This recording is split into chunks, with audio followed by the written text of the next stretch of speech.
Just remember, there's a special place in hell for women who don't help each other.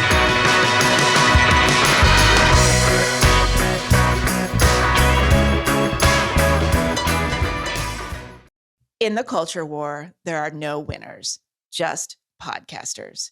Only a few are willing to risk their lives in the face of some of the dumbest ideas to have ever captured human civilization. Every week, we, Meghandaum and Sarahhaider, humbly accept this mission in order to bring you conversations that are equal parts stunning, brave, and unhinged.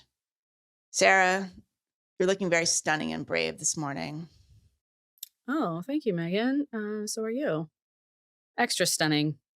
Yeah, it's 7:30 a.m. my time, so I hope people appreciate that. When did you wake up? 6:55. Oh, okay. That's not even that early. Yeah. I like to have bedhead, camera-ready bedhead. Mm-hmm. It's in these days. Yeah. So how are you feeling about our foray into YouTube? Yeah, it's a rocky start, I think. Whose fault is that? Megan, I'm going to point the finger directly at you. Okay. No. Are you going to you're shaming me. So yeah, we have some administrative issues. We have some problems. Mm-hmm. No, we have some challenges. Yeah. And it's actually really interesting because this is where the generational divide really becomes clear and yeah. Yes. Yeah. Or just like the stakes are high. Yeah. The stakes are high. Yeah. And it's not just something we're talking about like, oh, this is different, but like realizing that we're different based on different intuitions when it comes to technology and how to use it and how to work together. So how are you liking our new management systems? So we're trying to use like project management systems. And they're going to help us be so organized, and we're going to be super on top of things. Yeah, it's really helping a lot. Yeah. Well, we should say, just in case anybody missed the memo. So now we're in our new season now, and we're working with a production team. We have a manager who's helping us grow the show. And the reason that we're doing video is because you have to be on YouTube in order to grow the show, to have the algorithm make the show discoverable, get a bigger audience. And so we're working with some production people who make our clips and our trailers, and there's all kinds of growing pains with that piece. But I don't even know I feel like you just started this whole thing. So, back in the olden times, if you wanted to like communicate with people, you would send them an email. Or even pick up the phone. But I know that's like, we're talking about like using an abacus or something. Like the phone for you would just be some kind of like colonial Williamsburg exhibit. So we're now attempting to use, what are they even called? Management tools? What are they called? Project management. Yeah. Project management systems, software. Okay. Software, but it's software. Yeah. Okay. And there's all different kinds. So are we even say the names, or we're not there? This is not product placement. Believe me. No, it's, there's Asana. People use Asana. I've used it before. There's Trello. There's Monday. There's all these new ones. Monday. That's a perfect name for it. Notice how it's not called Friday. It's a growing field because people are working online, and it's really, really important to be able to communicate and be on the same page. There are things about, working together on a team in the same room or nearby. There's just so many aspects of communication, of knowing you can just look over at the other person and you look and see their desk. You kind of have an idea of where they are on a specific project or task. You know what I mean? If you could see my desk, you wouldn't even be having this conversation with me. But yeah. Yeah, but you just simply, you can't do that when you're working on a team online. And so there just needs to be a lot more communication, like kind of constant communication. And these tools help you organize and make that happen. Okay. They make no sense to me. This is actually fascinating because so you're 30, let's just round numbers. So you're 30. Let's say 31. Because I am 31. Okay. We can say. Did you have a birthday? No. Without telling us? Okay, No. well, whatever. You're 31. I'm in my early 50s. Our manager that we work with is like between our age. So he's like 40. So say you're 30, I'm 50, he's 40. I think he also hates these things. Mm-hmm. So I think it's 2 against 1. But the issue is that it's you and me that have to deal with it. I hate this. They make no sense to me. It's completely confusing. It's not intuitive. It's a waste of time. Nobody's on the same page. Yeah. And I don't know why you can't just email. Yeah. I think the cutoff of like people who can intuitively understand these systems, like where this is the language that they can speak like very fluently, is like 35 maybe. And then I think after that, like 35 right now, 35 as in 2023. And then I think after that point, they become really difficult and kind of, unless you're a computer person and you're very, very familiar with this kind of thing and you've been working online for a very long time. Yeah, I can see why it's confusing. Kind of. You can't even write something down. Like the one that now we started using Trello and you said that was going to be a lot easier. You're like, oh, Meghan, this is going to be a piece of cake. This is like for dummies, right? Okay. And I thought it was intuitive. I don't even understand. Like you hit. I try to go, you make a little card. It's like in the card and it's like you post it to the bulletin board, but then you I try to make a list of things and the minute you like hit return to go to the next line, it like disappears and starts a new card. You can't even write anything down.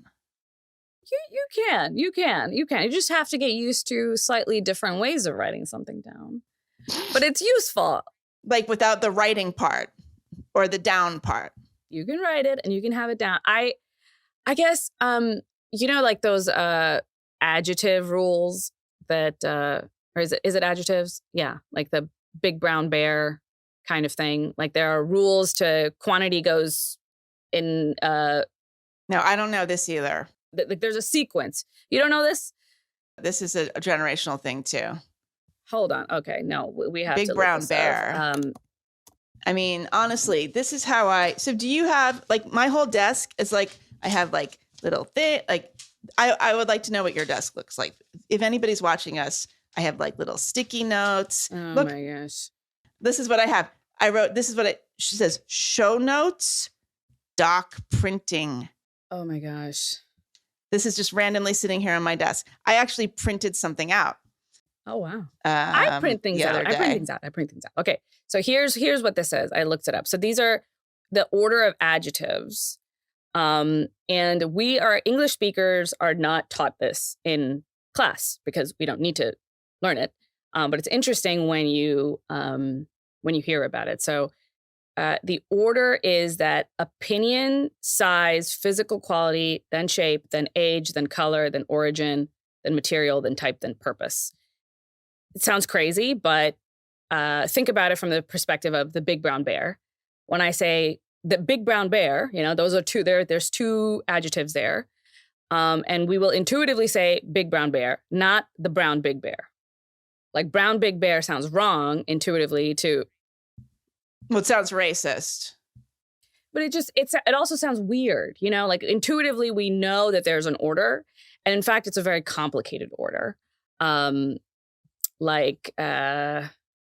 me see, like a very, I'm trying to think of an extreme example. Anyway, but the point of it all is that this is something that's becomes intuitive to English speakers. We just pick it up and we don't even know that there are rules or we don't even know that we all understand this. But people who have to learn English as a second language, they have to memorize these rules because they're extremely unintuitive and they're very, very frustrated by them. And they think English is crazy that it has all these like crazy rules and it makes no sense.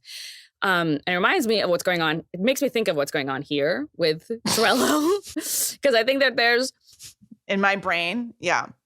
Well, I think there's something there's some aspects of being online and familiarity with just software in general as kind of a native language versus something that you adopt over time slowly. I think it's just a different way of interacting with it.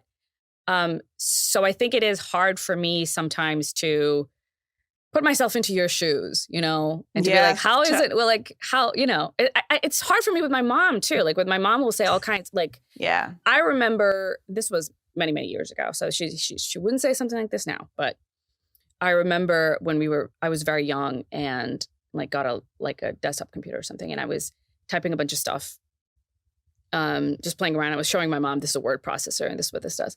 And she's like, and I was deleting and writing all these things. She's like, wait, you're wasting ink.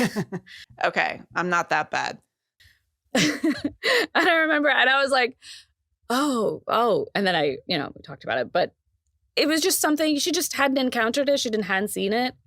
And she struggled a lot with like address bars for some reason on like a browser.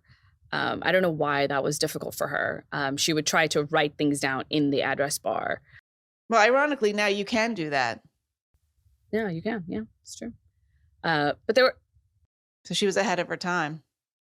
She was. And well, now she's a pro. Now she's all on Facebook every day, sending all kinds of stuff.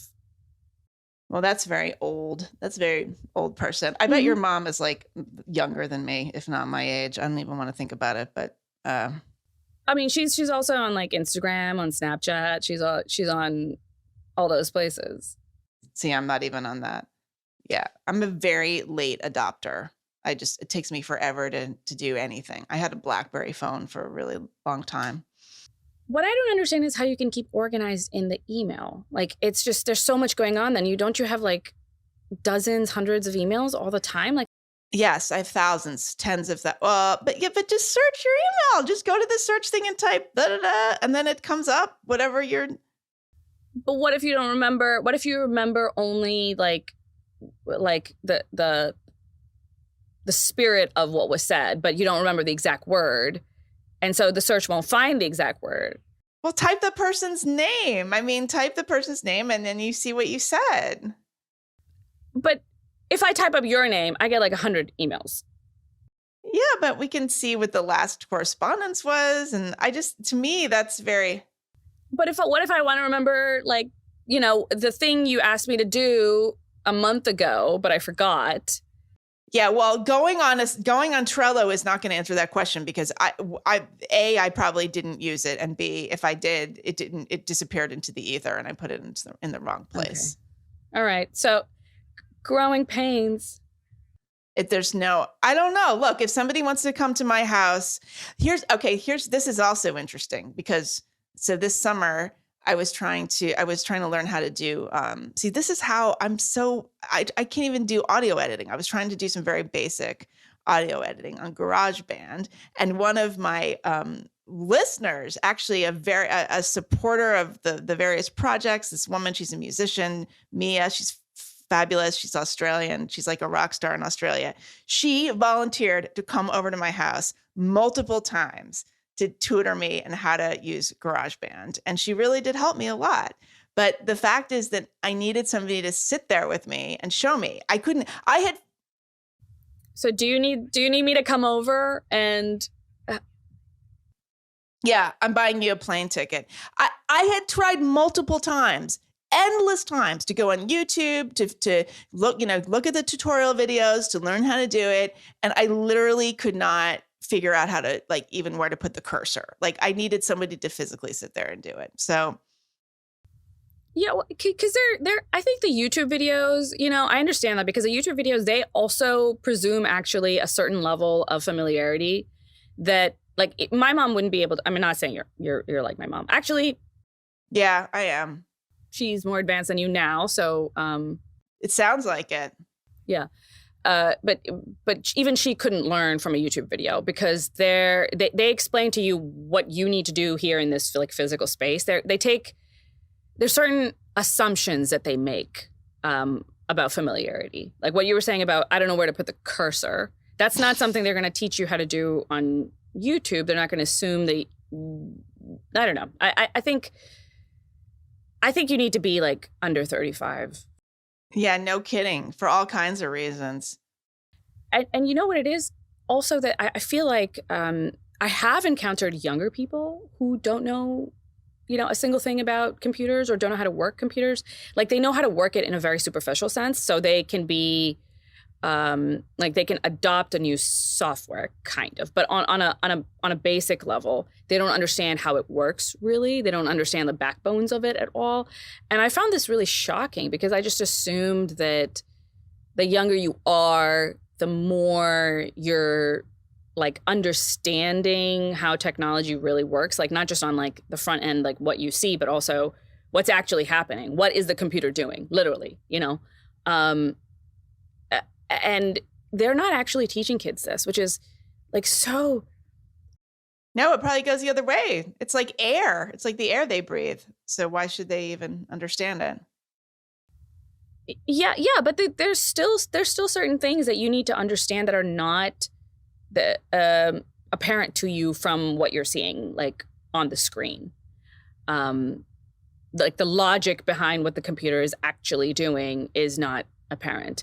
And you see this a lot with like discussions of like algorithms, you know what I mean? Like you'll have like random people calling algorithms racist and it's like, you don't understand what an algorithm is. You don't understand what it's doing. And that frustrates the discourse quite a bit. But I have found that there are younger people who don't know about computers. So I learned at a very young age, and I think I just take for granted that this is just something I'm familiar with. On like it's not just a generational thing. I think it's actually beyond that. Like there are even younger people are not always, they're good consumers, but they might still not know the underlying logic of something. Okay, like if you have to make a grocery list or something, Mm-hmm. do you write it down on a piece of paper? I often write it down. Yeah, I often write it down. But only because I don't always have my phone on me when I'm thinking, like when I'm in the kitchen, I don't always have my phone like right there, but I can easily just like write on a notepad that's sitting next to the fridge. So that's an ease thing. Okay. So you do have like pens and paper in your house. I do. Yeah, lots. I actually recently purchased I don't know, you might be interested in these kinds of tools. It's like a Kindle, but you can write on it. You can write notes on it and stuff. No, I'm not interested in that. I have no interest. I hate Kindle. No? Well, but it's your writing, but you're writing. It's like pen and paper, but it's not. Like it can't even like it's like, how do you even read your handwriting? How do you ever read it? You get a pen and it's like a really good pen and it works really well. Then you lose. You mean like the stilo, like? But then you just lose it. The stylus. You don't. Oh my gosh, you don't. Lose Oh my God, I would lose it. You just attach it to the thing. It's fine. Okay, all right. Oh God, I'm the only person who I actually, when iPads first came out, I got one and I hated it so much that I returned it. No, why? I hated it. Why? Well, okay, this is hilarious. So this was probably like, when did they come out? This was probably like 2014 or something, or 13. So I had this assignment to go down to Peru. So I had this magazine assignment for this magazine called AFAR, AFAR, and they have this thing called Spin the Globe. So they get a writer and they say, do you agree to, we have this feature where we tell the writer they're going to go someplace, but we don't tell them until like 24 hours before they leave where it is. So like the idea is that they throw your name, whatever. They told me that I had to go to Peru like 24 hours before I had to leave. And I bought an iPad to go down there because I were going to be like backpacking and stuff. And I was like using it. So we were on, the trip, it was a very sort of harrowing trip. And I ended up like borrowing this random woman's, like, she gave me like a pair of shoes so I could go on this overnight backpacking thing. And like the shoes they were like inadequate. And I was basically like, anyway, that doesn't matter. But I was walking around with this iPad and I kept using it to take pictures. Mm-hmm. And like, I would be like holding it up. And I was with this group of very young people, like 12 of us, and like nobody spoke English. And at the end of like this sort of harrowing 3 days or something, one of the guides came up to me and was like, "Oh, I didn't realize you were taking pictures with that thing. I thought you were just looking in the mirror." So they thought that I was like, like trekking up this mountain and all this and then like taking out this iPad and just like looking at myself in the mirror. It was mortifying. And I also hated it. And I hated the way the email was laid out and I hated the whole thing. And I returned it. And I got back within 2 weeks and I returned it to the Apple store. So, and I've never had an iPad since. I hate them. Oh, wow. Wow. So. Wow. Yeah. No, what? I think I can change you. No, you can't. I think I can. No. I think I can. Because I think we shall see.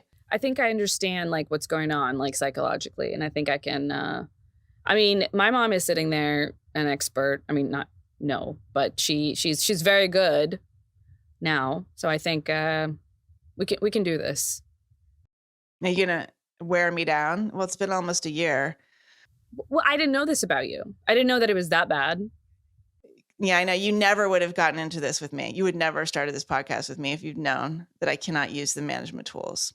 Yeah, so I'm very into the management. I'm very into optimizing workflows.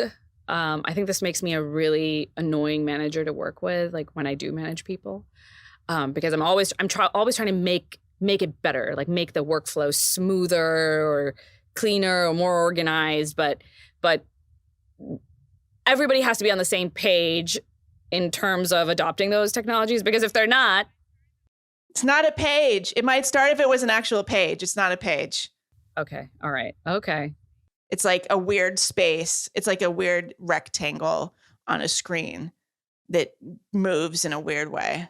I'm going to show you next time we're in the same physical space. Yeah. What I'm trying to do, because I'm trying to. Have you heard of these like second brain tools? Like, that sounds horrible. Okay. I don't even want to hear anything about that. That sounds hideous. Okay. Second brain. Okay, I'm going to show you my hideous second brain. Okay. Well, okay. Wait. One more thing. So I actually had a discussion similar to this with a younger family member a couple of months ago, and she and I were talking about why we in the West just like have like no respect for like we're such a future-oriented, youth-oriented culture, and we've lost respect for the wisdom of people older than us. She was just like, it's like so much of it is just technology, and like you as a young person see your parents not as like competent people you can learn from, but people who fumble with technology. You know what I mean? Like they can't even open the browser. They don't even, and why do you need to ask your mom about this or that when you can Google it, and Google will tell you something more precise, more accurate. And then, I mean, it leads you to start devaluing what older people have to contribute, to like you as a person who's growing. And I'm wondering if that even leads to like, I'm wondering if younger people actually seek out mentorship with older people in the same way. They don't. Yeah. But they used to, right? Like there used to be Absolutely. A point where, yeah. No, I've talked about this before. When I was in my 20s, if I could get an audience with somebody who was like in their 40s, 50s, whatever, somebody in my field, somebody who had the kind of career that I wanted, absolutely, I would seek that out. But the thing is that the career is so different now. The professional landscape is so different now that like I don't really have that much wisdom to, it's not really, I don't have that much practical advice to impart to a younger person, because my professional life was built on a foundation that doesn't exist anymore. That's so interesting. I don't blame them for not really needing to seek me out. I think you do have advice and input in it, but it's like a deeper, it's like on a deeper level. Like you still understand people, and you understand like the craft of writing, and you can and persuasion or whatever. But those things matter, but in all the superficial ways that are really, really visible, especially to young people in a way that matters to them. It's like, technology keeps changing and older people keep falling behind, and so they don't have anything to offer me. I think there's something to that. There's a... Yeah, no. It's, I wrote about this in my book. It's like, it's sort of, it's I think a lot of the kind of knee-jerk animosity toward older people just because it comes from a kind of a lack of necessity. Like, we don't need them. You don't need us. Like, you don't, even if I'm somebody's teacher or something like that. And I don't mean to say, I mean, people ask me for advice constantly. Like, don't get me wrong. My email, my inbox is like, spilling over with people asking for that kind of stuff. But yeah, it's hard. Yeah, it's a rate of progress issue. The faster that we as a society progress, the faster older people get, pushed to the side. I mean, aren't they, in corporations, the mentorship programs are like going the other way around now. They'll team the older, they'll team like the older baby boomer Gen X person with the young millennial Gen Z person for all kinds. This has been going on in the corporate world for a long time. Yeah. To show them the ways of the world, and also the ways of the ways of the internet, basically. Yeah, the ways of the internet, but I think also like sensitivity, just kind of cultural issues, like all the kinds of. Oh, gross! No. So that's where I think it goes astray. That's where I think it goes astray. You would not be pulled for this program, though. No, well, I think that so the confusion goes that if they don't know anything about technology and they can't function in this technological landscape, then they also their values are also broken in some way. Like like there's a wholesale, let's disregard everything they have to offer because they can't operate. Yeah. And I think that's really, really mistaken because those young people have garbage values and no understanding of how humans work. You're a traitor to your cohort. Yeah, I know. We know that. But, we know that on this podcast. Yeah. Well, all right. Well, speaking of what, you've been getting yourself into trouble on Twitter. As usual. I mean, I don't even know we should even phrase it that way because it's like every week. Okay. It's like all the time some separate group is mad at me, but this time it's because it's a bunch of New Yorkers who are mad at me because I said that it was a gross, smelly place. And you know what? I stand by that. Yeah. It's not even summer yet though. But it always stinks. It always stinks. It is smelly in the summer for sure. No, it's a beautiful. It's always smelly. It's always, I think, beautiful time of year now. When did we see each other in New York? It was like March, and it smelled to me. I don't know. I think you're just used to it. I think you just spent too much time there, and now you're nose blind. Yeah, it's like you get adjusted to the smell. It's like if it's in your house, you don't notice it. I think that's what's happened. Yeah. So what did you say? Why would anybody? I mean, this came up obviously. There's been some stories out of New York having to do with quality of life issues, but what even prompted you to tweet this? Well, I mean, it was the strangling of or suffocation, death by suffocation of the chokehold death. Yeah, the chokehold death. That has been going around the news lately and sparking a lot of fires. So first I got dragged for some of the comments that I made on Jordan Neely's death. But then I got dragged because I said that actually I don't even know why anyone lives in New York to begin with. And that actually made people more mad. People were pretty upset about that. 7 million people can't be wrong. I don't know about that. I think a lot more live outside New York, and maybe they're not wrong either. Well, okay. If it's a numbers game. It's complicated. Is that even right? Sorry, I feel the minute I said that, someone's going to be like, that's not right. I think it's way more than that. I think it's way more than that. 7 million is like Houston. Well, like really? Yeah, it's way more than that. New York is like population of New York City. It's 8.5 million. So. Oh, okay. Well, but are we? But I mean, Greater New York. Is that the five? Does that include the? That includes. Greater New York has to be larger. No, it's not. I mean, the Great New York City, the 5 boroughs is 8.5 million. Okay.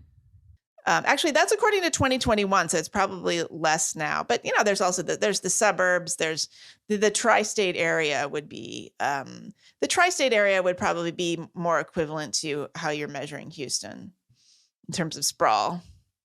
Yeah, Houston is just Houston's odd. Yeah. Look, I mean, where to start? Look, I'm not living in New York City at the moment, but But you were there for a very long time. I was, and I keep going back, and you enjoy it every time. I can't pull myself away. Look, I mean, it's a hard place to live. Wow, Los Angeles only has about 4 million. Okay. It's just so spread out. Yeah, that's. Yeah. Well, also I couldn't live Los Angeles. I couldn't live in unless I was rich enough to live on the coast, somewhere nice. But Los Angeles is so easy compared to New York. Is it? It's just oh yeah, because you can. No, I mean, I don't know. I don't put your groceries in your car and drive around. And wow. New York, you're always just schlepping everything. That's because if you're in the city, you don't really use your car for errands. I do like that. I mean, I was in Boston for a very short period of time, and it was a very just difficult adjustment to get rid of the car, not be thinking about a car anymore. And I found my world got smaller, but because in Texas, you're always driving everywhere. And if something is 10 miles away, oh, no big deal. You're just gonna, It's nothing. It's right there. But I think my high school was 3 miles away from where I lived. And I remember talking to my husband about this. I was like, oh, my high school's real close. It's when we were in my hometown, I was like, it's real close. It's just 3 miles that way. I live right next to my high school. And he was like, that's not close at all. That's not close. That's pretty close. Yeah. I mean, he's a city guy. Right. He's a city guy, and he didn't think that was very close. But to me, it was backyard. Did you walk there ever? Did you walk 3 miles barefoot? No. Uphill in both directions? You would die. It's Texas. You would die in Texas heat. You couldn't make it. But when I was in Boston, I remember that everything just became really, really small. I started to, there was just a tiny radius where I could go. But I got healthy. That was nice. I was walking around a lot. That was, my legs were nicely shaped by the end of it. So that was good. New Yorkers have the best shaped legs. It's true. Yeah. But I got very, very pale. I didn't even know I could get that pale. I didn't know that was my actual skin tone if you take the sun away. But I got so pale, and people would say I was Italian. People were like, "Are you Italian or something?" And I'm that pale. It was terrible, and it was a bad look. It was such a bad look because I looked ashy. As pale as an Italian. Well, I looked ashy because it was, it was my skin needed sun and it wasn't getting sun, and I had just a crazy vitamin D deficiency. I don't know how people live there. Okay, but wait a second. This is in Boston? It's not like you're living in Alaska. Okay. It was in Boston. I don't know why people live there. Boston is a grim city. I'm not a fan. Really? Not a fan of Boston. No, I find it. You don't like the tiny little Irish guys? Do I like the tiny little Irish guys? You mean the leprechauns that are lurking in every alley, ready to spring on you and say? I liked Boston. I thought it was nice. It was it had a blue collar vibe, but also there was an intelligentsia there. Also a PhD. I like the two coming together. Cambridge, Steven Pinker-esque vibe. Yeah, yeah, I know. Yeah. Anyway, well, look, New York. It contains a multitude. So yeah, I mean, we're going to be. This story is evolving, so we're not going to talk super specifically about it, but because this episode's going to be released, things will have probably happened between this conversation and when this comes out. Yeah. But yeah, I mean, there's no question that the the subways have become extremely chaotic, and the number of mentally ill homeless people on the street has increased by order of magnitude. Although it's still not as bad as as it is in places on the West Coast. So yeah, I don't know. But I don't know if you should be even using that as a metric, like comparison. That's like saying, like it's not the mug. It's not as bad as an actual mental hospital. Like, it's not as bad as, Pakistan. It's right. like, okay, all right. Doesn't mean anything at all. But yeah, I found what prompted my New York comment was a lot of New Yorkers being like, so what? I see this thing all the time. Yesterday, some guy like took his pants off and like masturbated on me, and that's fine. You just like deal with it as a New Yorker. And I was just like, whatever, bro. Yeah, you do you. If you can't take it, then get out of the city. And I was like, okay, well, that's why I'm not there, and that's why I'll never be there, because I just can't. I guess I can't take it. Yeah, there's like this thing of New Yorkers of like how tough you can be, how much literal shit you can put up with. Honestly, like it's like. I know. I don't get it. What's what are you bragging about here? It's so funny because I lived in New York for all of the 1990s, and then I really was away. I mean, I've lived most of my life actually in Los Angeles, probably the longest amount of time. But when I went back to New York in 2015, it was like Disney World. Bloomberg had been in office. It was the wealth was like unprecedented. It was everything was clean. Every neighborhood seemed like it was wealthy. I mean, I was living in Brooklyn for a period of time and I hated it because I felt like I was living in Connecticut. It was all the wealthy people from Tribeca and the finance world. As soon as they started having kids, they would like move to these wealthy neighborhoods in Brooklyn, like Carroll Gardens. And it was not for me.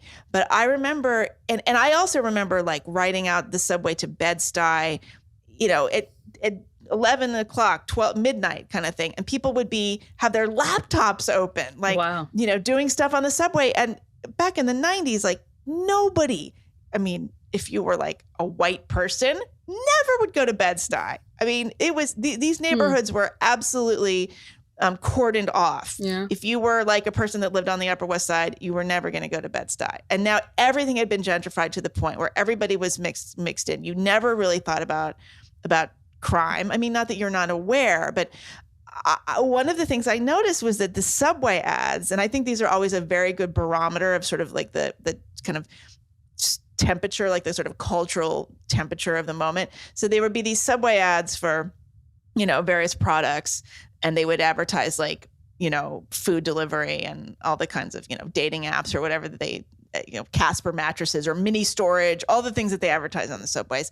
And a lot of the ads took this tone of like, New Yorkers, you're so tough, or you're not that nice, or, isn't it nice to have, door-to-door food delivery because you're not nice. I mean, that was not literally it, but it was always very much this tone. And it occurred to me that it's like, wow, the city has become so soft and safe and clean that it's almost like giving New Yorkers an identity crisis. And so you would see these ad campaigns that would be appealing to like people's inner assholes. Yeah. Like, I still want to see myself as tough and I can handle like a homeless person taking a shit on me, even though that never happens anymore. And now, 7 years later, it is happening again. And there's various reasons for that, but I can tell you that this was not going on in 2015. Something has radically shifted. Yeah, I think there's I feel like a strong sense of disrespect from some New Yorkers, not all New Yorkers, who think that when I say, okay, there's a certain quality of life that I want, and I'm not crazy wealthy, so I can't have that quality of life in New York. I would be the kind of person who would need to ride the subway. And I would like that subway to be. Well, you ride the subway anyway. You would anyway, because it's faster. I mean, everybody rides the subway. Really? Yeah, the subway is much faster. Oh, yeah. But don't like super rich people, like they won't just take a car? They sometimes, but I mean, if you want to beat the traffic, I always take the subway from the airport because it's like way faster. Oh, okay. Yeah. Okay. There's these celebrities you haven't seen. Like, look at the celebrity that we saw on the subway. There's Sarah Jessica Parker. Some captures. Look at her looking at her phone. Oh, wow. They're just like us. They're just like us. Tucked away in the corner. They're out. The celebrity. They're just like us. No, the subway is an amazing thing. It is. The fact that you would pay this one small amount of money and you could go anywhere. Yeah. And it's really fast. Yeah. Yeah. And reliable, like fairly reliable. And it's a miracle. Yeah, it is. Yeah. It is. And yet I just don't want to see anybody, like take their pants off. I just don't want to see it. And I will do a lot to avoid it, including not live in the city. I just think about it in the sense that, yes, New York has amazing culture. I get it. Yes, museums and art galleries. Although, who do you go every day? Like, who's going? How often are you actually going? No, a lot of the Broadway shows are like, SpongeBob SquarePants, the musical. Ugh, Broadway. Oh my God. No. Yeah, no to theater. I just. Well, not all of it. Occasionally there's a good play. You know what? So much of it is bad that I just can't even. The other day I was at. This is a tangent. We can cut it out. But the other day I was at the dentist and they had Good Morning America or something, one of those kinds of shows on, and there was in part of the one of the segments was they had these, I guess, actors. What do you call Broadway performers on to sing a song from a new upcoming show. And it's called Bad Cinderella. Okay, that's the name of it. And that's about as, interesting as it gets. It's not interesting at all, but like the song, they're all up there, they're dancing, they're Cinderella. She's bad, Meghan. She's like Cinderella, but she's bad. Like she doesn't take no shit from anyone. She's tough. She's a tough girl. She's a badass. She's a badass boss bitch, Cinderella. It was the stupidest thing I think I've ever seen in my life. And, I don't even know why am I watching this? Why is this? Because it's Good Morning America. These things are so irrelevant. I mean, it's pretty astonishing when you watch these broadcast television. Oh yeah. Daytime shows. Yeah. Do they have like the glass? You know how like on like a lot of the sound stages and of those shows, they'll have like a big glass window so you can see the people walk by on the street. This is, well, I don't know if I don't think there was actually, not anymore, but I was watching one of the women that there used to be Kathy Griffin, and then there was another woman, and they just would drink a lot. I don't know if you remember, but it's all the same people. That's what's interesting.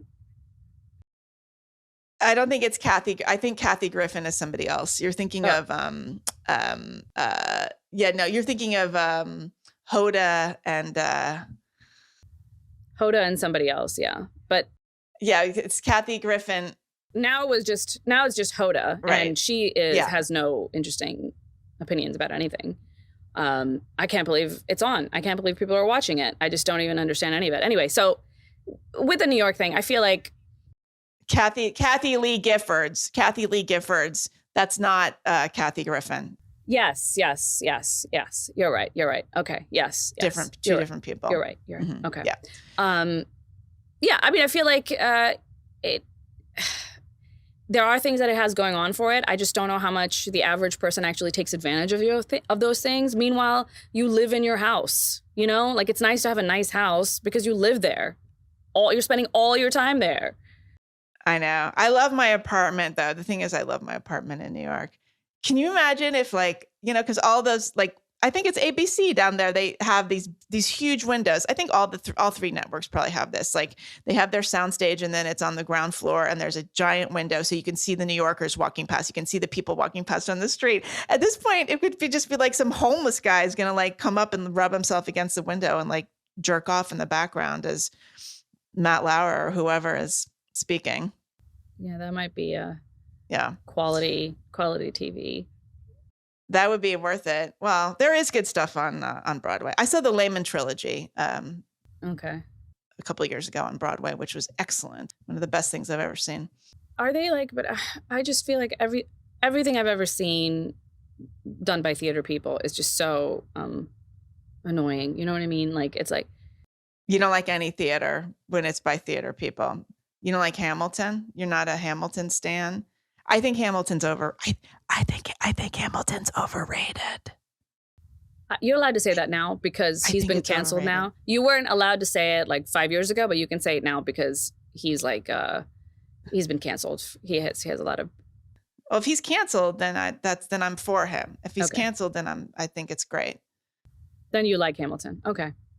Then yeah, never mind. Okay, so we are wandering around a more difficult topic.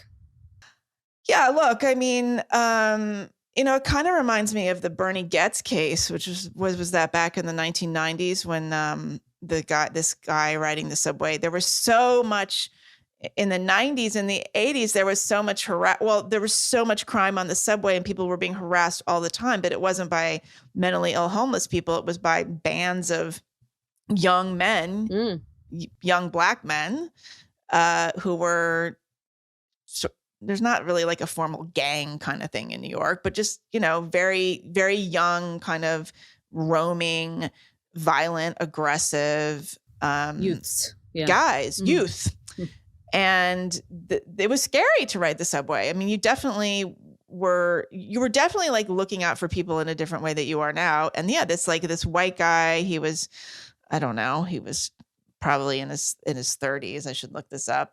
Maybe a little older, but very meek, had been bullied a lot, was just constantly, people were getting in his face on the subway, pulled out a gun and just shot these guys. Oh my God. And it was a big story. It was a huge deal. It was, and a lot of the defense was, this was 1984. Yeah. He shot 4 Black men on a New York City subway after they allegedly tried to rob him. Yeah, I mean, this was a real cultural, political touchstone because it just spoke to the degree to which the city had the crime had gotten completely out of control, and people weren't going to take it anymore. And I feel like this is kind of analogous to that. There is a level of people have just been able to hold their nose, literally and figuratively, at what's going on with homeless people on the subway. But it's hard to talk about because these aren't like roaming bands of violent youths. These are people who have substance abuse problems and obviously huge mental health struggles that aren't being cared for properly. Like, these are victims themselves who are victimizing other people. Right. And so there's a level of complication there that, of course, people are unwilling to embrace. I mean, I feel like, even given that, I think my frustration is that the tendency of way too many people is to intuitively, instinctively empathize with, the crazy homeless guy, instead of the many people that this person is terrorizing throughout the day, and that I understand that this person might also be a victim, that the system also failed this person. And I agree with that. And I think that that's the biggest problem that we need to address. Having said that, when we're just looking at this, one isolated issue, it doesn't make sense to me to tell the average person that, no, you just have to put up with this. You're going to be threatened sometimes. You're going to feel like you're in danger. And you need to swallow your instincts. You need to tell yourself, don't be afraid. You need to tell yourself not to be prejudiced or, sanist, which is a new word I heard. Sanist. On Twitter. Yeah, it's really brilliant. Yeah, it's a brilliant SANIS. Yeah, like sanist is like when you're prejudiced against mentally ill people. So you have mental health privilege. It's if you're prejudiced against people with mental health issues. I think that's how they're using it. Which is, I mean, that's just a wild burden to put on the average person who's just trying to get home. You know, they're just trying to get home and they don't want to get stabbed. That's all. They want to get home to their kids. They don't want to get stabbed. Well, and you don't want to get pushed and shoved. I mean, there are people who have been shoved onto the subway tracks. No, it's intense. It doesn't happen as often as you would think from the media. I mean, that's true. I'm not afraid to ride the subways in New York. I don't think about it. You're aware of what's going on. I mean, there is something there is kind of like there's a sort of muscle memory. Like if you see somebody who's like walking around weirdly, you're going to move away from them. Yeah. It's just like all part of the kind of. You're not going to offer them a bowl of hot soup, Meghan? No, I walk around with bowls of hot soup in my bag. You sanist. When I go around. But no, but you're definitely, you want to stay away from that. But yeah, the thing is all these incidents have been captured on video. I mean, there was a thing going around a month or so ago. And I think it was actually maybe old footage, like this couple, they had a baby, they were on the subway and this guy kind of like in the background had become fixated on them and was like, oh no. Yelling these, this black guy in the background, white couple with the baby. And this guy was just sort of like muttering under his breath or just like fixating on them and like, yelling at the father about, I can't remember what it was, but it was racially charged. It was sort of, kind of low level, violent. But it's the kind of, and they were ignoring, somebody was filming the whole thing as these people just tried to diffuse it and ignore him. And there was all this commentary online, like, why didn't the dad step up and punch this guy in the face? Or like, why didn't, and it's like, this guy is so racist. This is the racial divides in the city are toxic. This guy's so racist. It's like, there's so many things going on here. Like this guy has mental health problems and there's like this subtext of racial animosity that he's probably absorbed from the culture. It's like when these people are going around yelling, terrible things at Asian people, they're almost always mentally ill, often homeless people that are like absorbing these messages and hearing voices and hallucinating. And some of it is coming out in the form of hate speech that is just kind of like, they're channeling somehow. So do you hold them responsible for a hate crime in that case? Even if you don't hold somebody responsible, that doesn't mean that you don't do something about the situation where you are in. You know what I mean? Like, I think those are two, like, I think you bring up a really interesting and like nuanced point about, it's like the situation that led to this circumstance is complex, and it's not always easy to point the finger at any one particular person.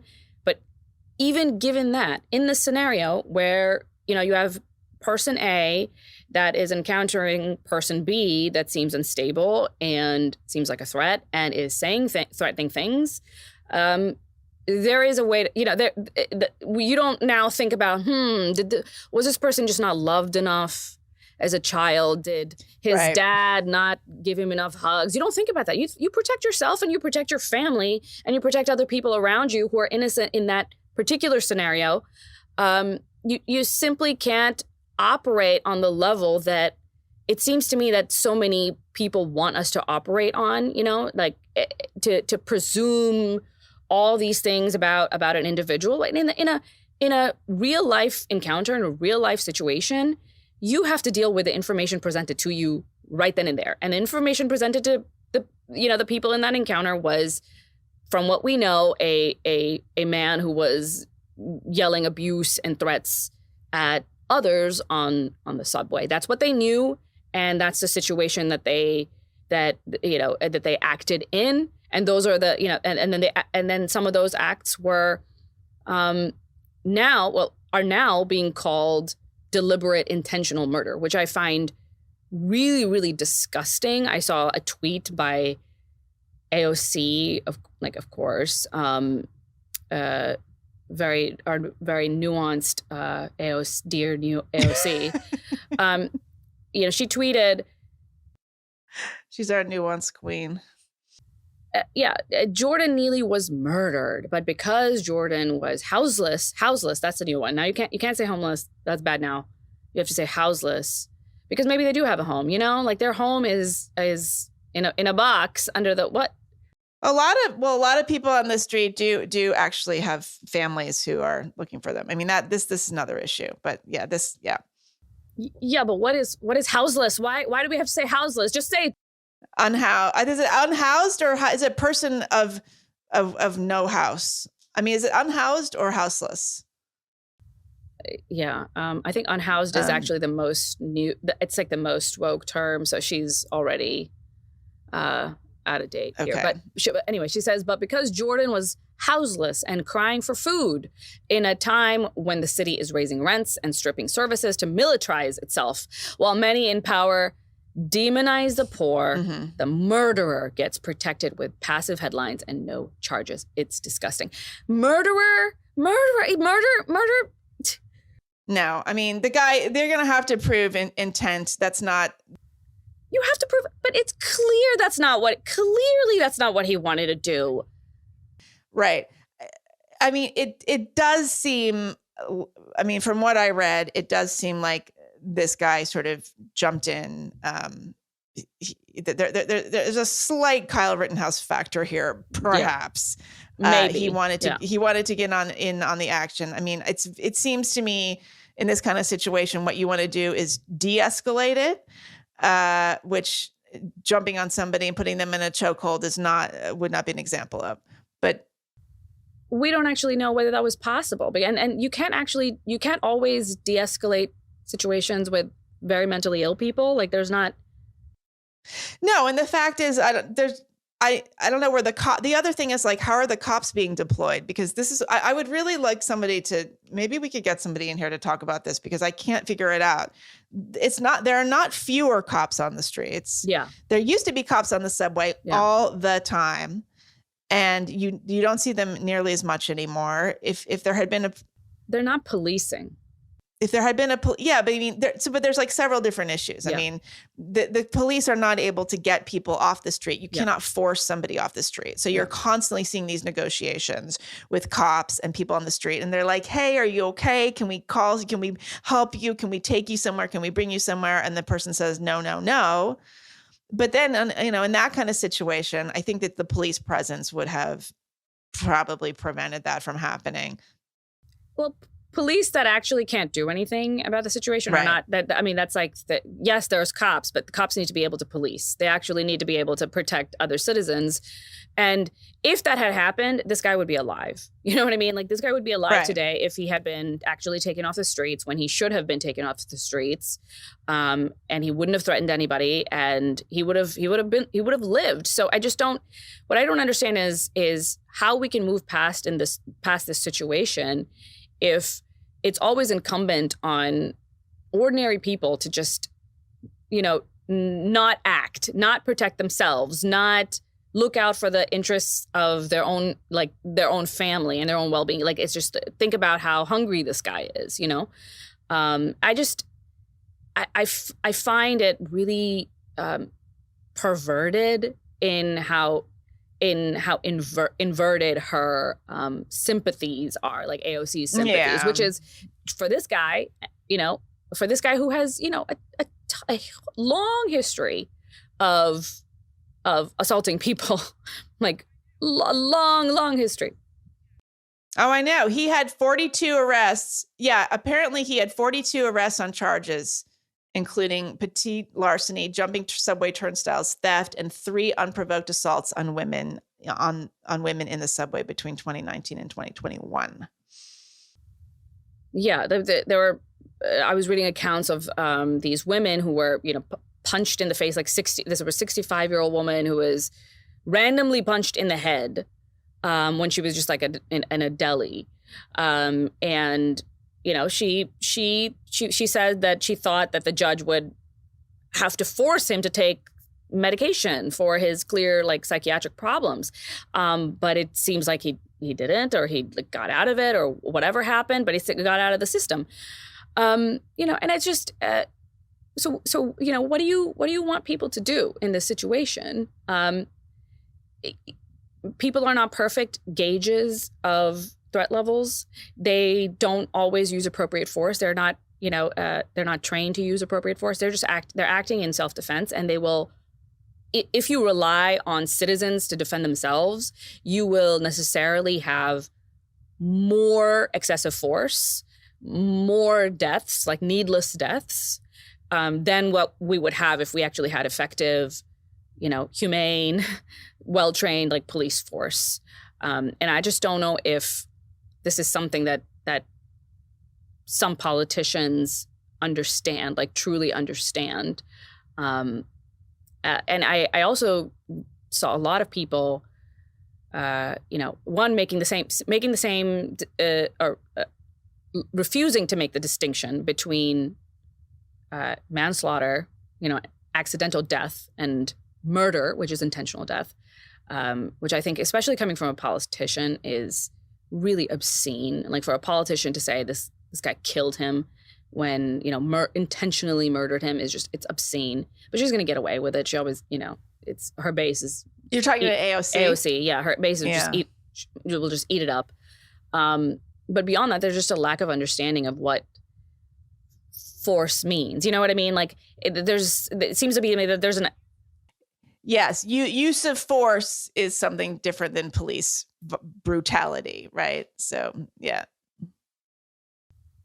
But just this feeling that there's a kill button, like when you get to the point of physical force, there's a level of risk. You can kill somebody by punching them. You can. A lot of people, when they punch other people, they don't mean to kill them, but it actually can happen. People die from slaps. Like a real strong slap can kill somebody, and they do kill people. The second you get to the point of a physical altercation, there is a risk of serious injury or death. That's already in play, because there's too many variables in any given situation. You have two people who are moving different, in different ways. I think there's just like, it's just baffling to me. It seems to me that there's just like a whole group of people, like a whole population of young people who just don't have an intuitive understanding of what force looks like, what violence looks like, what fighting is, or what it means. Oh, they don't have any idea of physical space, of physical interaction. I mean, I think everyone's just so flattened in their sensibilities. You have to interpret your physical world. Yeah, they just don't. I don't think they just don't intuitively just don't understand it. Like, I saw so many people saying he shouldn't have used excessive force. He shouldn't have. I mean, and yes, we'll be talking about that for weeks to come, about what he should have done or shouldn't have done. But even given that, there's always, even if you do all the right things in all the right ways, there's still a risk of death when somebody starts using force, physical force. So let's not get to that point. Let's just not get to that point where citizens feel the need to do that to other citizens. Let's train a group of people who are supposed to do that. Let's remove people from the streets who really can't be controlled by anybody around them. I don't know. I feel like there's a Marvel movie understanding of violence where, you can punch somebody, you can throw them around, and they just don't die unless you want them to die, which is not how it works. Yeah.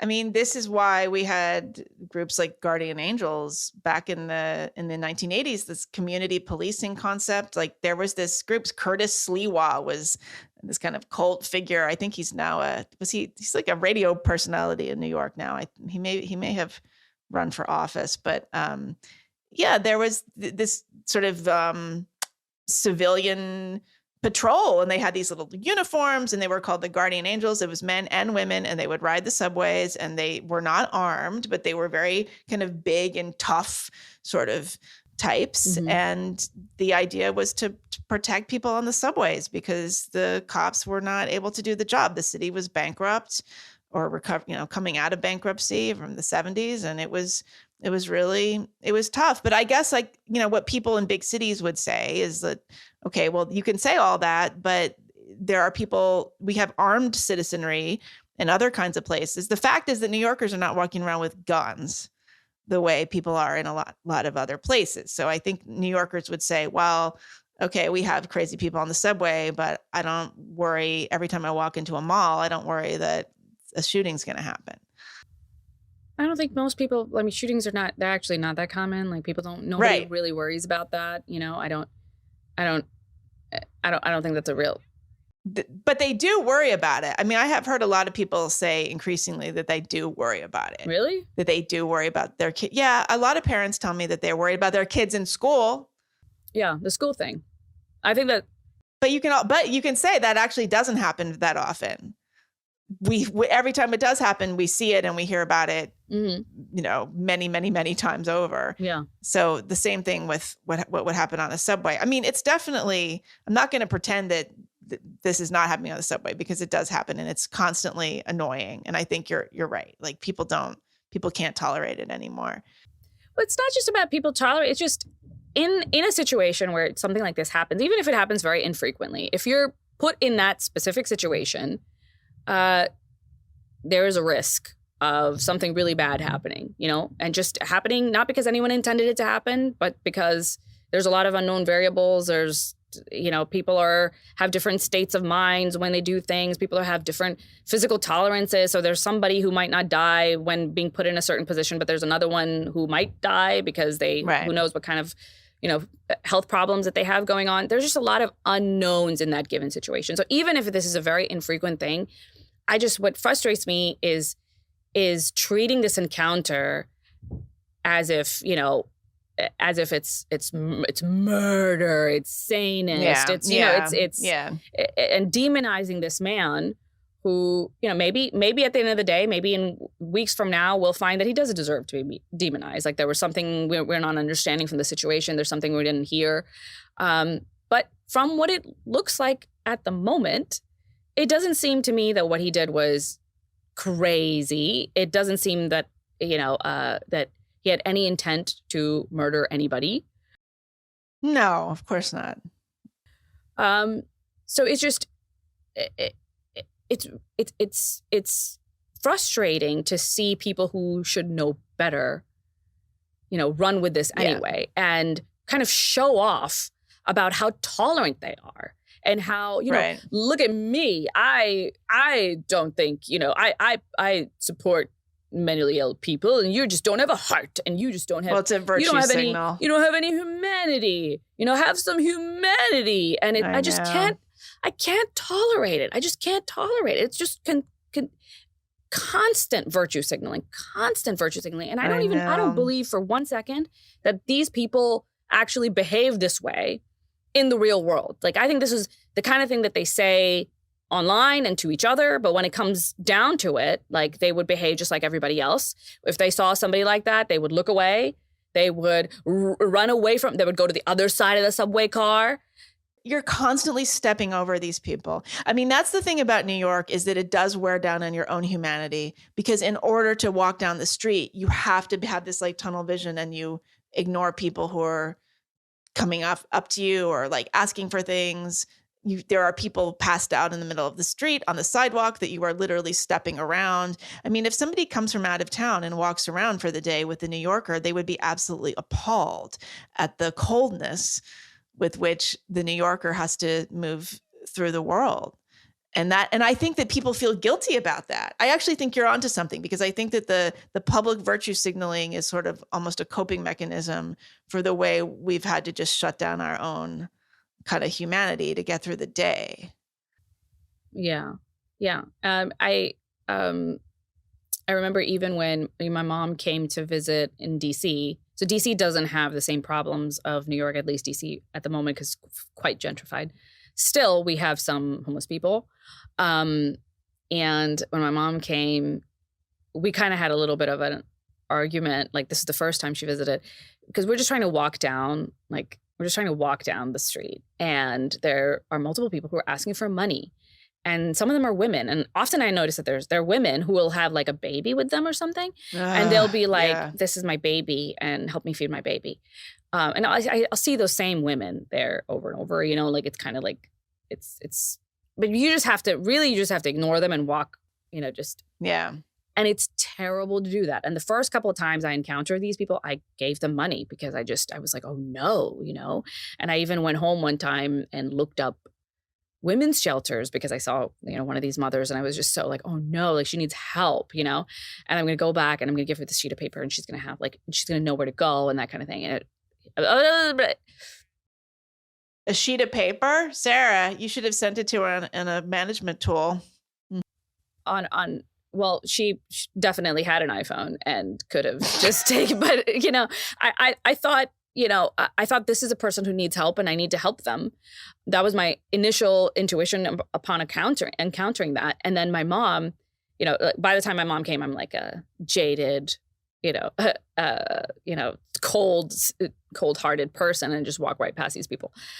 And my mom is she's just trying to give her money away. Like, she's just like, oh no, like they she just has her wallet out. She was like shuffling through. How much do you need? And I'm like, no, put it away. We're going to go. And she was like, what has this place done? Like, I can't believe you would ignore, like, that's a mother. And. But it's hard. Like, what is that? Okay, but what is that woman doing? So she won't go to a shelter? Is that her baby? Like, what? I don't know. None of the, I mean, there's just, but you have to just to move on with your day, you have to stop thinking about all of that. I did think about all that the first day, and the second day and the third day, and then you just think, you know what, I need to move on, like, and then you do, and maybe it is like. I think that's a huge part of this is people don't like what it says about themselves. So it's much easier to go on Twitter and condemn this guy for taking action on the subway than to face the fact that you are stepping over people all day, every day. Yeah. Absolutely. And I definitely have a different perspective on it too, now that I'm like a mother also, like with small, like the second you start to have a vulnerable person with you, I think you start to behave very differently. But my instinctive responses to seeing just like somebody who looks like they're a little off, like they're not doing anything, they're not hurting you, they're not, my, like prior to motherhood, I would have felt a great deal of sympathy for somebody like that. And if they didn't seem like they were violent, I might even be inclined to be like overtly friendly, and like try and help them. Mm-hmm. Like, do they need something? Can I help you? Like, are you okay? Like go up to them and ask them how they are. And then now that, I have somebody who's like very precious with me, I don't behave that way at all. The second I see erratic behavior, I instinctively run away from it and I get as far away as possible. And I wonder what that says about me, but I also don't feel guilty about it at all. Like I just. No, you gotta leave it to us childless people. We'll throw ourselves in front of traffic for you. I'll confront those people for you, so you don't have to. Okay. Not confront them. I'll reach out to them. I'll interact with them. No, I won't. Except I won't. Give them sheets of paper. Tell them how they're going to get a job. Like, here's how you can get educated. Here's a free community college course. I'm going to be like, do you want this Filofax you can write down your appointments in this date book? Yeah. Because then you can get organized and be professional and get a job. I don't know what you meant by a Filofax. Is that You don't know what a Filofax is? No. Oh my gosh. I felt so grown up and important it was like a kind of brand. It was this like classy brand of little calendar date book notebooks. And you would have it and you would write all your stuff down and you write I don't know. You had I know this is so. It's just like an agenda. So it's like, oh my God. So all of your friends could get robbed. Okay.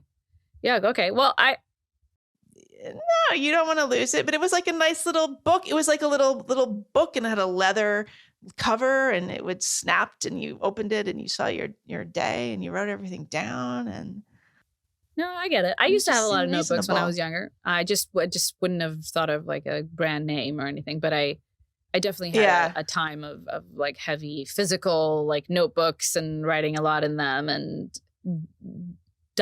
having a diary. I did that for a little while, journaling. Oh, see, do you keep a journal? No. Me neither. No, but maybe I should. I don't know. I don't know what it's for. I don't think I do anything interesting. I think I think I'm unusual this way as a writer because I never keep a journal. I don't journal as a verb. What does that mean to journal? because it just means that you just like write down your thoughts, and you're supposed to wake up in the morning and like write. But I always just see it as more work. It's just more writing. Yeah. Like, why? I have enough problems. Like, if you're not going to pay me, I'm not going to write in this journal. Exactly. Meghan, pay Meghan to write it. Yeah.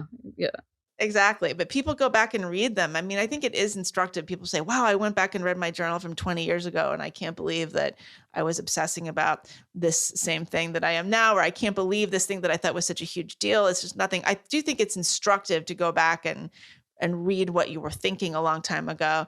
In a therapeutic sense. Yeah. In a therapeutic sense. But but I don't want to know. But I don't want, I mean, and I don't feel like I need that. I don't think I need that in my life. The time that I spent a lot of time actually writing like a daily diary, where I was like I was a child, I was like 8, and so I have all these, diaries written in like cool gel pens, like shiny old gel pens, of my day. And, I would note down all kinds of things, like fights that I had with people, and like fights, humiliations, like just like schoolyard humiliations. Right.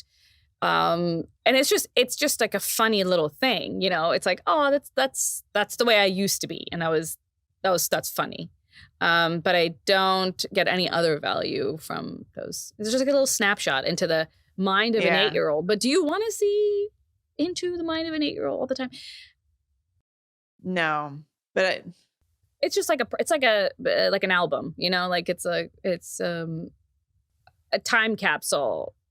I don't think I would have written anything when I was, I think when I was 8, I would have like just what I read. If I read a book where a girl character in the book was keeping a diary, I would have just like imitated what I thought that character did. Like, the Are You There, God, It's Me, Margaret. Okay, you know what? We should. Apparently, that movie Are You There, God, It's Me, Margaret is excellent. Is it? I was harshing on Judy Blume before, but apparently the movie's great. So I don't expect you to see the movie, but I might go see the movie and talk about it next time. I don't go see any movies. And they're like, I'll watch 5 movies in a year, and that's it. Like, and that's like, honestly, that's being liberal with it. Maybe less. I think that I might have to go I think that you actually have to go to the theater to see this movie. I don't think you can stream it yet. I might actually go, but it's like so expensive by the time you park and go there. It's like ends up being like $40. Freaking movie. I don't know why anyone goes to, I mean, I think it's theater is worth it when it's like an IMAX type, like it's like it's something that's been shot to be. If it was Hamilton in IMAX 3D, I would go. No, like Interstellar. Like I think that was the last IMAX movie I saw, and it was great, and it was like worth seeing in IMAX. It was just like because it was a beautiful visual experience, and something like that, like Inception or whatever. Like one of those movies. Yeah, I think those are IMAX movies. But then you don't really need to go to the theater after that point. Do you when you watch TV, do you watch it on your computer or do you have like a TV screen? Often on my computer. Yeah. Me too. Yeah. Okay. I feel really lame about it. Occasionally, I will watch it. Like I remember when Game of Thrones was still a thing and not total crap. I did watch it on like the biggest screen we have, and it was an exciting experience. And then I saw like a younger sibling of mine watch that same episode on their phone like this. Oh, God. They were teeny tiny. And they were like straining. I'm like, why are you doing this? Why are you doing this? It wasn't even, it was actually like a beautiful episode, like beautifully shot thing. Right. It's like, experience it in some other form. What are you doing? Can you imagine all the work that goes into those episodes, the production design and the costumes and the cinematography and the everything. And then like people are just watching it on their phones. And it's lost. Yeah. I remember some director or other was really complaining about this, about how cinema's dead because, they're just watching on these tiny screens and it's not meant to be viewed that way. And yeah, cinema is dead. Everything is dead. Everything is dead. Everybody feels that way about everything. Music, cinema, art, writing, literature. Podcasting is alive. Podcasting is like Substacks on are fire. alive.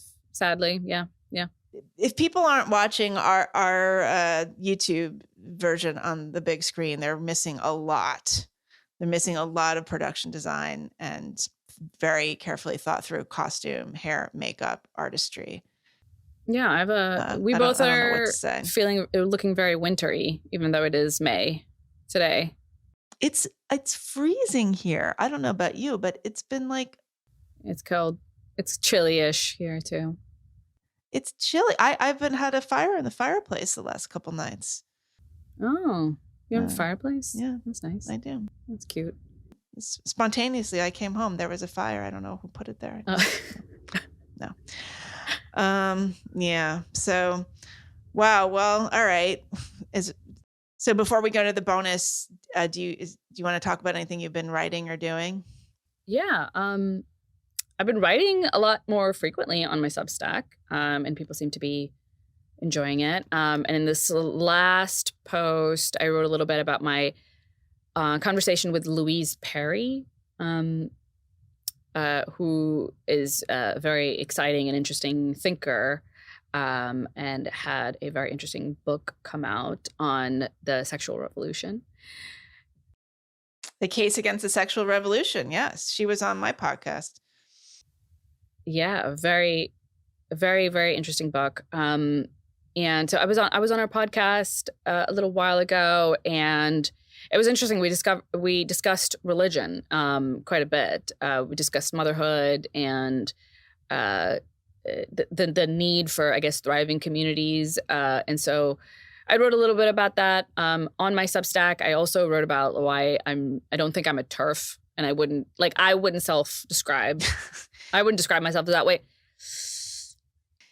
If you have to explain, then I think maybe you are. I think maybe when people use it as a slur, I think that they definitely want to include me, and that's fine.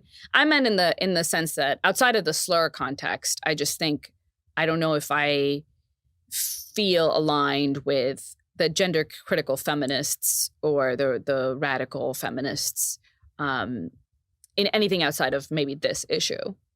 And even then, not quite on this issue, because I don't think I don't approach trans people in the same way I feel some of them approach trans people. Yeah, no, we were talking about this with Kathleen Stock. Yeah, the other day. I think some of the radical feminists, I don't quite see it the way they do. Yeah, and I mean, to me, it's just like this is a bad ideology. This is, they have assumptions about the universe, and those are bad assumptions.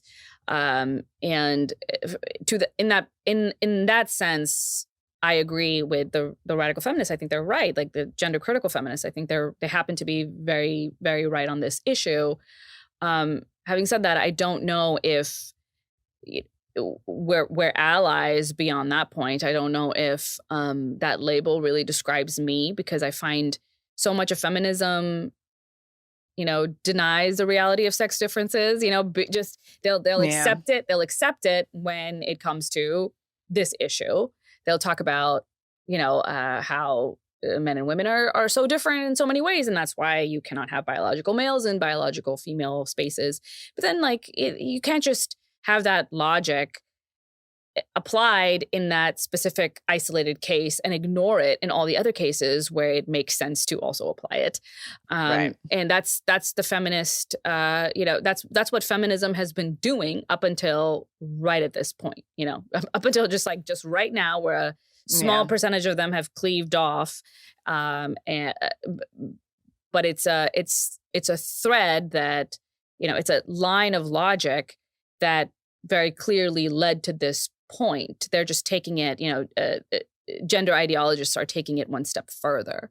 So I'm frustrated with, I guess, a lack of intellectual honesty in some of the gender critical camp, or maybe I'm just conflating feminism with gender critical feminism too much.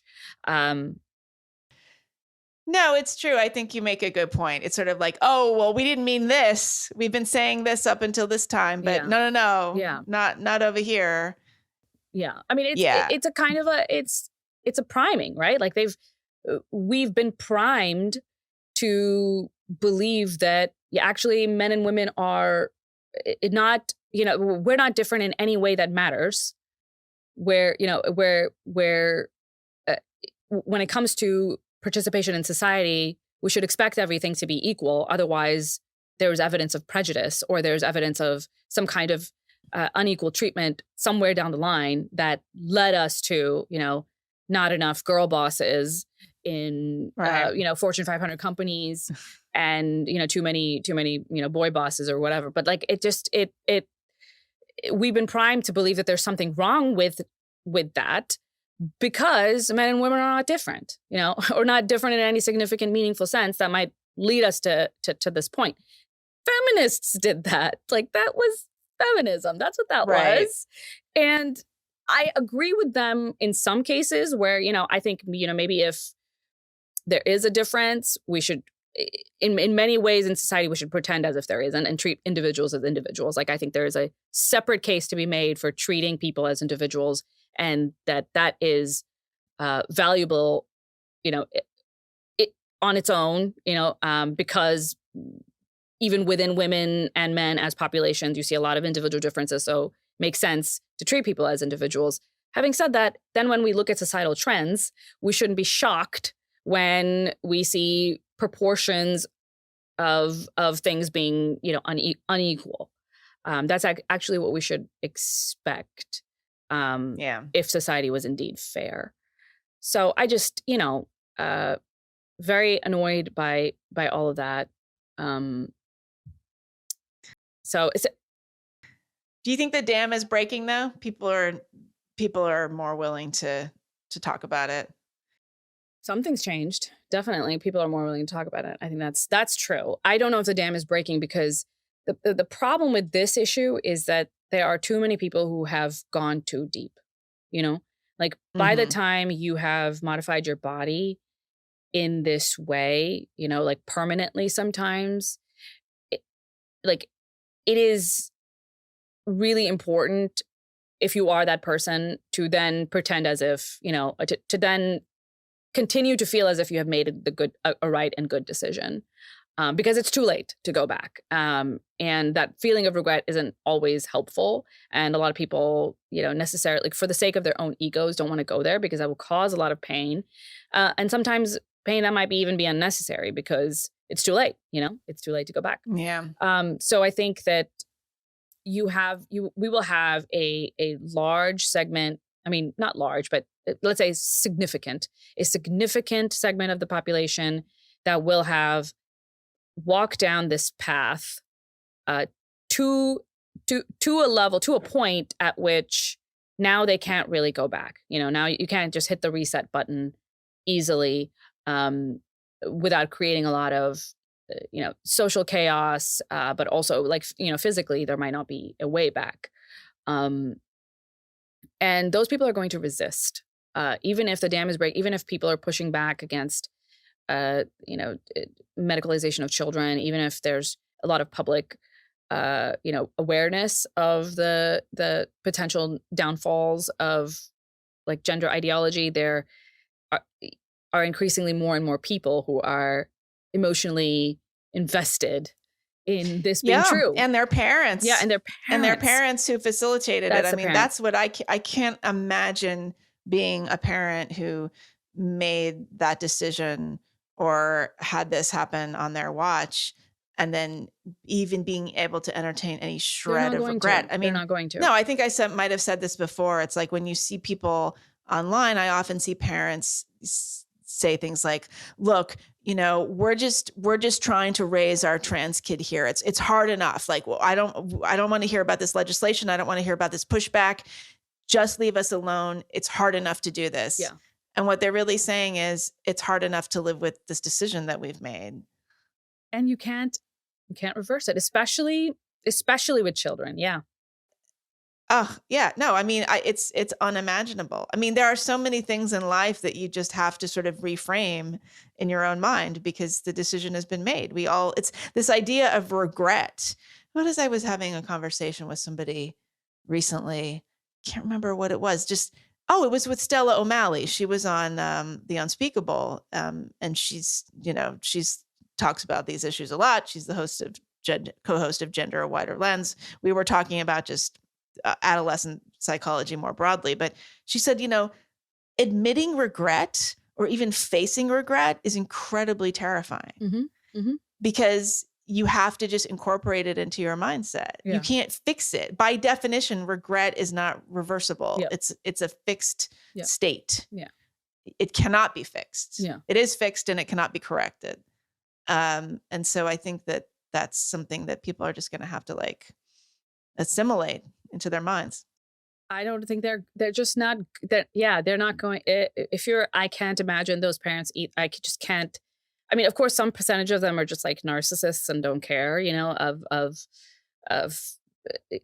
what the harm that they're causing. There's some of that, but I think there's some of that. But the vast majority thought they were doing the right thing. Yeah. Yes. And I can't even hold the thought in my head, for too long, because it is so disturbing to think that you might have, permanently impacted your child and their health and their development, their cognitive development, in such a profound way. It is, and you followed the advice of healthcare providers, diligently. You did what you were told. I was watching, just the other day, I was watching an interview with parents of a so-called trans child, and they're basically like, we're doing what the doctors tell us to do. Like, we're following the science, where this is what the doctor said, this is what the evidence says, and we don't want this happening to we don't want our child being like suicidal or whatever it is, and they're doing and they're like, like the husband's sitting there like nodding, and they're you can tell like they're these nice libs, who have all correct educated people who donate, who volunteer in their local community, like that kind of person. And now they're doing something to their child that might be catastrophic, to their health. They're not. Those people are never. I mean, those people are always going to say, I didn't do, their mind just won't allow them to go there. Very, very few people. And maybe for the sake of their kid, but if they did allow their minds to go there, would that actually be hurting their kid more? Arguably. Yeah, I just don't know. I don't know what you do in that scenario. I don't know what the best thing to do is in that scenario. I just know, just in terms of the human desire to avoid pain, you're not going to you're not going to start to really, really consider that there might be something bad, something sick, something wrong going on here if you're the parent of these kind of these children. So unfortunately, I think that population is not going to bend easily, not because they're like insane radical activists, but because they don't want to talk about, they don't want to go there. They don't want to admit this to themselves, so they won't admit it to you. So they won't even, they're not even going to entertain that thought openly and publicly. So from that perspective, I think you can convert the people who aren't personally connected to it in any way, like either because they're not trans or their children and loved ones aren't trans. But once you get to the point of somebody and you encourage them, maybe and you allow them to do it if you're a parent, that's when we get into a different kind of terrain. And the fight that what you're facing is not ideological disagreement; it is something else. Yeah. All right. Well, we should go to the bonus because I have to catch a plane pretty soon here. But well said. All right. Well, this was good. That's a better point than nobody should live in New York City. Which actually, someone has to. So, somebody has to live in New York City. One person needs to live there. Otherwise, You need two people. You need somebody to ride the subway and another person to harass them on the subway. or to drive the subway, though. Somebody needs to drive the subway. Oh, they don't Somebody do that. needs to. Somebody's actually there? It's not like automated? What do you mean? Oh my God, Sarah! What do you think? It's automated? Yeah, there's a subway driver. There's two people. There's the subway driver, and then there's the person who opens the doors.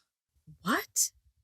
It's two jobs. Oh my God! Yeah, of course. These are very coveted jobs. Oh my God. Yeah, and they announce the stops. They go and they announce the stops. You think it? A computer can do this. No. You think that if it was a computer, it would be like Broadway Lafayette. Remember, there was a famous SNL sketch where you could never understand what the subway announcers were saying, and there was a famous SNL sketch where the subway workers were like got together for a party or something, and they were standing around, and they all started talking, and they were like, I don't know. Because it's completely unintelligible. It is. It's like doctors and their handwriting. It's like something else needs to happen here. Okay. Exactly. So that is not automated. Those are not automated voices. So that's the beauty. Today I learned. That's magic of New York. Yeah. All right. Well, good talk. All right. Thanks, everyone. See you next time.